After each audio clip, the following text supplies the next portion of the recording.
I have to say, when I was first asked to talk about preaching as hospitality, it struck me as a very odd topic. Preaching as hospitality? What am I supposed to do with that? But then I started having ideas. Unfortunately, most of them came when I was in the middle of Mass. I remember being at the Benedictine sisters presiding at Mass the other day, and I'm there, and oh, that's an idea. I wanted to stop and write it down, but I figured that wouldn't be very good. So what I'm going to do is kind of talk about how being a Benedictine influences how I preach. Now let me give you a little bit of an introduction to Benedict. Benedict was born in Nurcia, I guess Norcia today, studied in Rome, and got fed up with what was going on in Rome, the life in Rome, all the bad things were going on. Went off to live by himself. And there was one group of monks who kind of had an abbot who had died. When you hear what happened to Benedict, you may wonder how he died. And they needed somebody. So they asked Benedict to become their abbot. And he said, sure, that's fine. And he became their abbot and thought they wanted to be serious about being monks. So he was very, very strict. Well, they didn't like that. And one night at dinner, he blessed the wine, and the chalice cracks. They poisoned the wine to try to get rid of him. So when you see a lot of the pictures of Benedict, there's various symbols that Benedict is showing. One is with a cracked chalice with a serpent coming out of it. So at that point, he figured, all right, let me get out of here. So he got out of there, but then people still kept coming to him. And eventually he started several monasteries, 12 monasteries on top of the hill. And eventually, first in Subiaco, Italy, and if you go there, the monastery is built on the side of the hill. And if you go into the monastery, the monastery is built around the cave that Benedict lived in when he was out. And it's an interesting experience, especially if you're an abbot, to go there and be where Benedict was first called to his life. There's also, by the way, Subiaco that has the earliest portrait of St. Francis.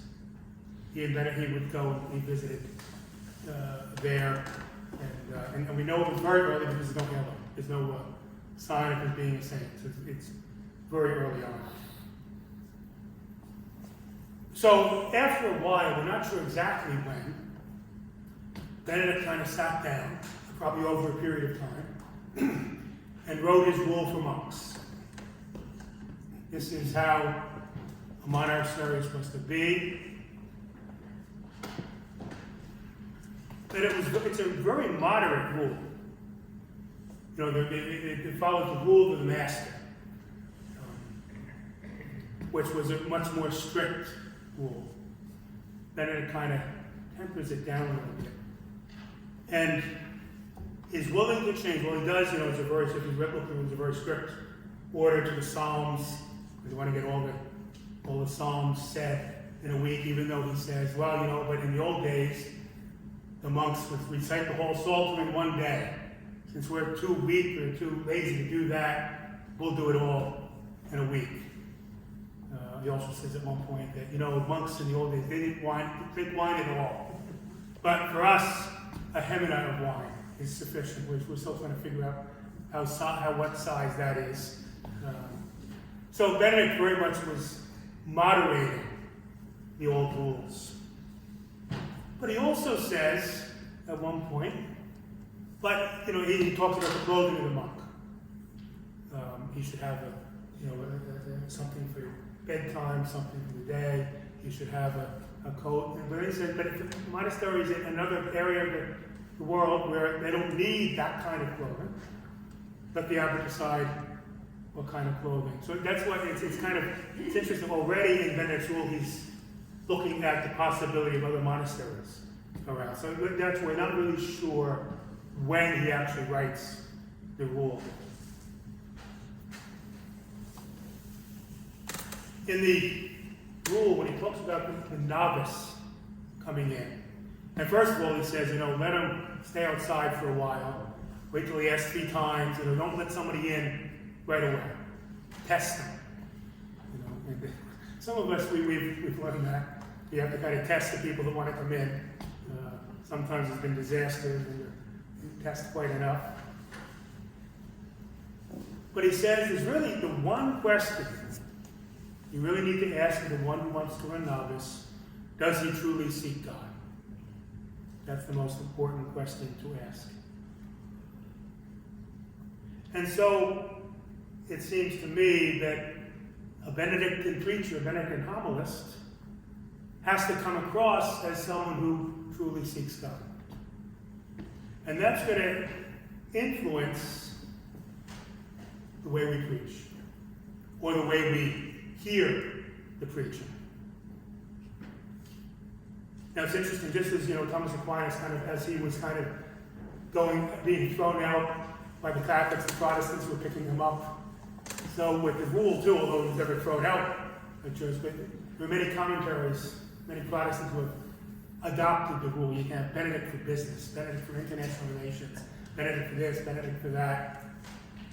One of the most popular books right now on Benedict and the Rule is called St. Benedict's Toolbox, written by an Episcopalian woman priest, James O'Main. So Benedict's Rule is widely adapted.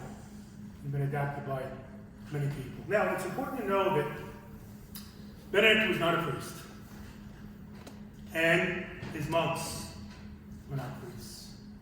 In fact, he has to set up certain rules in the rule for a priest who wants to join the monastery. And he says there's only going to be one distinction. He's going to preside at Mass. Before that, we assume that the monks went to the local church for Mass, since there were no priests in the monastery. He says, let him preside at Mass, but other than that, he has to be treated in terms of when he came. Benedict is very big on statio, on the importance of when you first came to the monastery. Everybody's ranked. Now, other than now, even now, you have obviously the abbot is, no matter when he came, if he's abbot, he's up top. The prior, the sub-prior, sometimes the novice master. Every other monk is ranked according to how long he's been in the monastery. So Benedict said, when the priest comes at the altar, let him say Mass, but other than that, he just takes the place of when to join the monastery. And so we have this tradition, the thing about the monk priest. I once did a paper when I was in seminary here about the monk priest. And I really could not find a lot of material written over it. I think I found one article that was written about the monk priest. But there is something to be said about how a monk acts as a priest, and so and then how we preach. So as you already heard, the rule begins: listen carefully, my son, to the master's instructions, and attend to them with the ear of your heart. And that pervades the whole of the rule, the whole of monastic life. Scholars are divided on the identification of this master. Is it Christ? Is it Benedict? But just as later on in the rule, Benedict will speak of the abbot as holding the place of Christ in the monastery, which if you're abbot can be a heavy burden. And so I'm going to offer some reflections on how my Benedictine life has influenced my preaching. So hospitality is one of the key Benedictine virtues, as you've already heard. Guests are to be welcomed as Christ, and Benedict says the guests are never lacking in a monastery. We just had last weekend, or 2 weekends ago. If I'm seeming a little tired, I landed 12:30 this morning, having flown in from New Orleans, Louisiana, where I was at. There's a kind of informal meeting every year of all the abbots in North America, of whatever congregation, and including, not this year because we didn't have enough space to invite them, including several of the Episcopalian abbots. And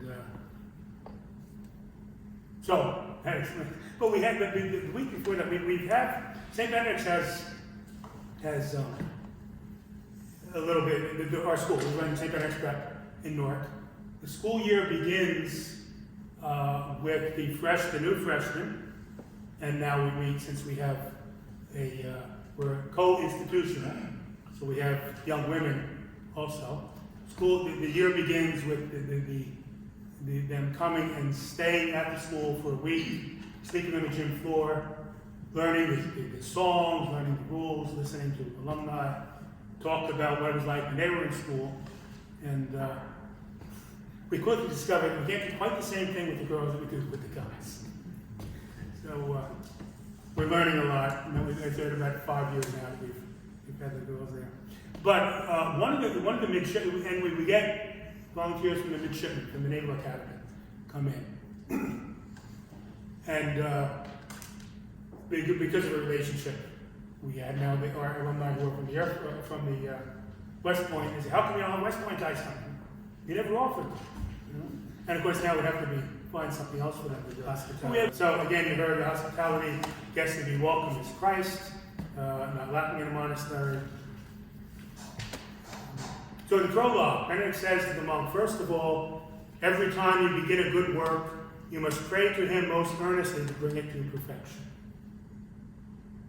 Now I know some priests having to prepare homilies, some deacons, sometimes they don't get a lot of time, especially when you're called on to the last second to preside at Mass.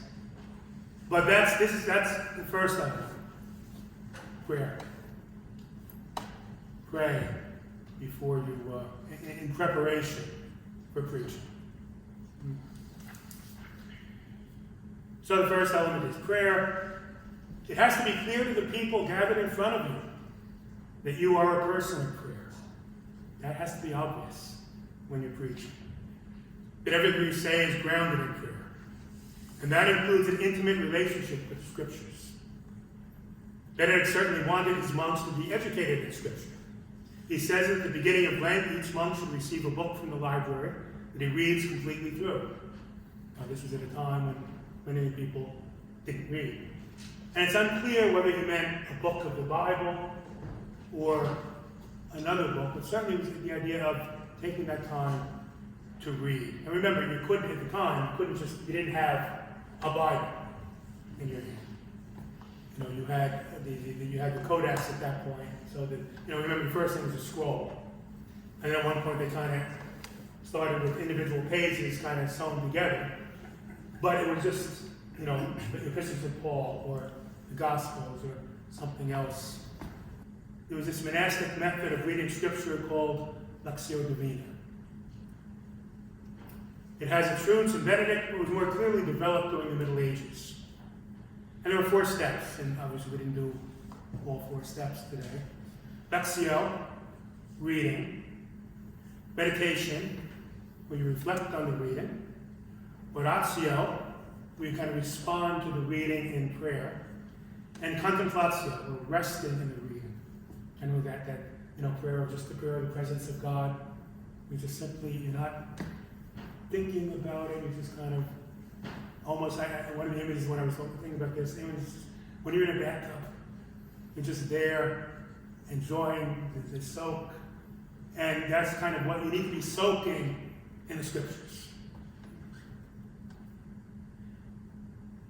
And so when the preacher is preparing to preach, it should include an academic understanding of Scripture. You should know what it is, the text that you're talking about, but that shouldn't be what you concentrate on in your homily. That should be kept in the background.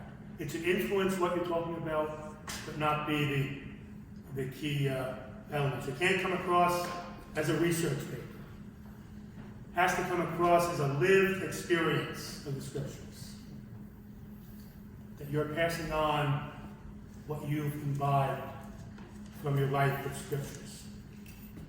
So I think a very important aspect of Benedictine preaching is that it be welcoming. It can't just be an academic exercise.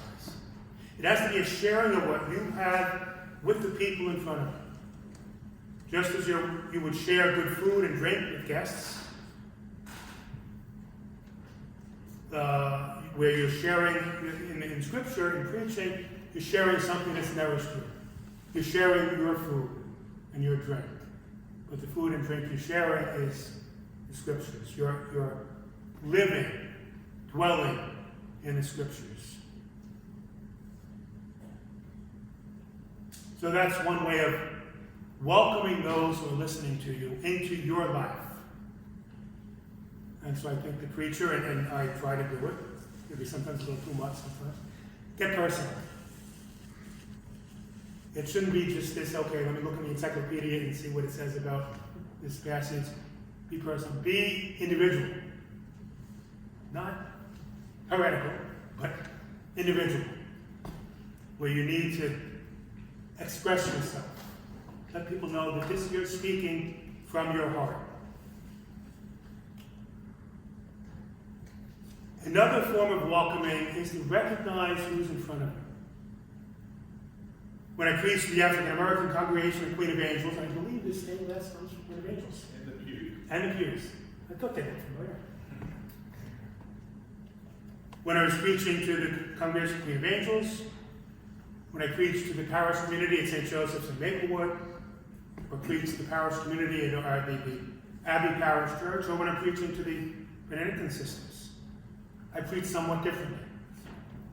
I don't give a different message, but the way I present it is going to be different. I'm going to recognize who's in front of me. And so, one thing I had to get used to with the Queen of Angels is when you finish the sermon, they would all applaud.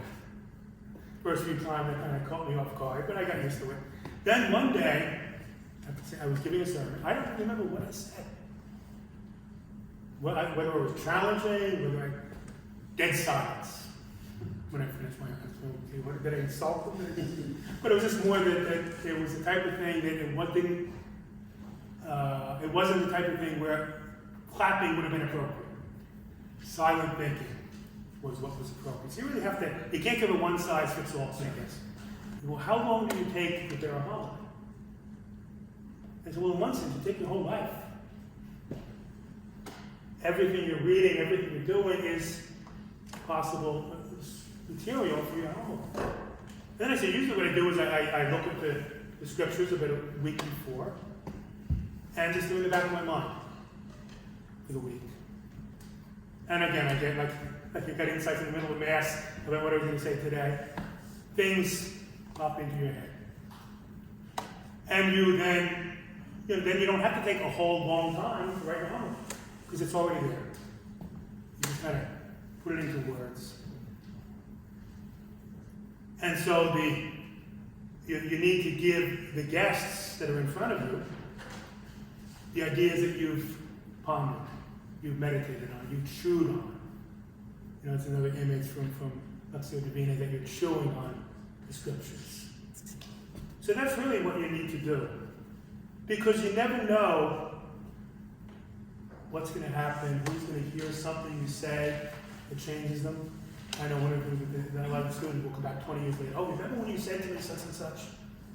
I have no idea, no recollection at all of saying it. But it was important to him. It changed sometimes, 20 years later, he remembers.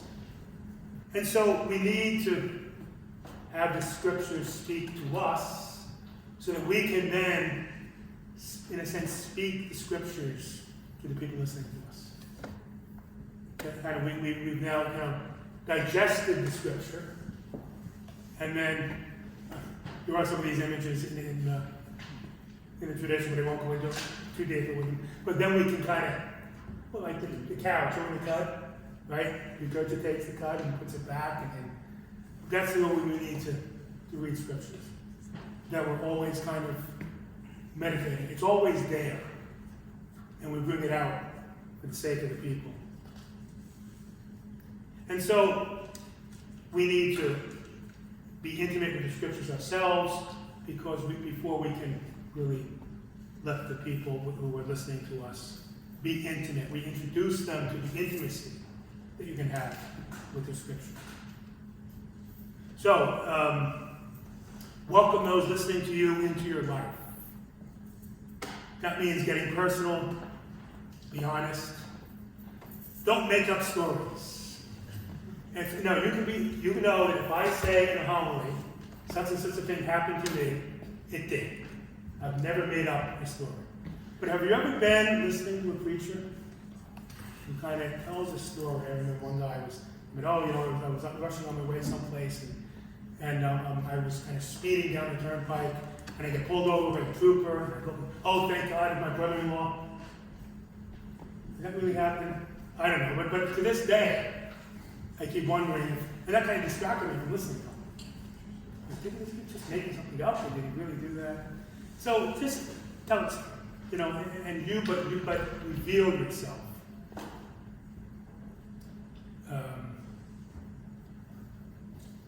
And so just as the monk has to listen with the ear of his heart, he has to speak from his heart. That's the only way to get across what you need to get across. So, another thing, don't recycle your sermons. I know there are priests that have, we have the 3-year cycle, so they have their 3 years worth of sermons, and they just go, all right, here's a sermon for today. And sometimes, depending on his references, you can tell it's a little old. I don't recycle my sermons, but I will kind of, like the Christmas Easter, I'll pull out an old sermon, because there's a lot of stuff you can use and you should use, but it's always, make it more personal, make it topical, make it current, not to spend your whole time, we won't say what's something. But you want to make it personal, you want to make it so that the people know that you've been paying attention to things, know where they are coming from. When the scripture talks about maybe the wise master, it brings out the old and the new. You have to kind of combine the tradition with the new elements that you bring out. Let them know that you're a person who dwells in scripture. Remember John in the gospel about remaining in the Lord? That's a constant theme. The preacher has to remain in the Lord, live in the Lord, be really part of the Lord. And then introduce the people to the God that you know now intimately. So that they can then begin to say, I want to know the Lord as intimately as he knows the Lord. So, that's kind of what I have to share. And I must admit, I thought I was going to be preaching, talking to seminarians alone. But this worked out very well. So I hope you got something from this. And the other thing about preaching is, and when I give conferences to my monks, especially when I'm reminding them about the way you should be acting, what you should do, I always tell them, I'm including myself in this. I'm also talking to myself. So the preacher also needs to talk to himself. He has to know that the message he's giving to the people, he has to listen to himself. Okay?